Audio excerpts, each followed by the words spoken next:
Hello friends, நான் உங்கள் Rajkumar.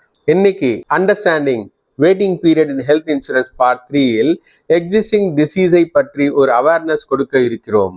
My sincere intention is to educate my community, so please watch till and then save this video. Pre-existing disease என்பது உங்கள் பிறப்பில் இருந்து policy வாங்கும் வரை உள்ள டிசீஸ் ஆகும். மேபி அதற்கு நீங்கள் எந்த ட்ரீட்மெண்ட் பண்ணாம இருந்திருக்கலாம். Let us understand this with an typical example. நீங்கள் உங்கள் HbA1c டெஸ்ட் பண்ணி பார்த்து அதன் ரிசல்ட் 9% இருக்கிறதா வச்சுக்கலாம். 9% என்றது உங்களோட ஹை ரிஸ்க் லெவலை இண்டிகேட் பண்ணுது. இப்போ நீங்க பாலிசியை பை பண்றீங்க. உங்களுக்கு தெரிந்திருந்தும் இதை அறிவிக்கவில்லை. In this situation, your claim will get rejected. Friends, இது போன்ற யூஸ்ஃபுல்லான இன்ஃபர்மேஷன் மற்றும் இந்த சீரீஸோட அப்கமிங் பார்ட் 4க்கு இன்றைய எங்கள் சேனலை சப்ஸ்கிரைப் செய்யவும்.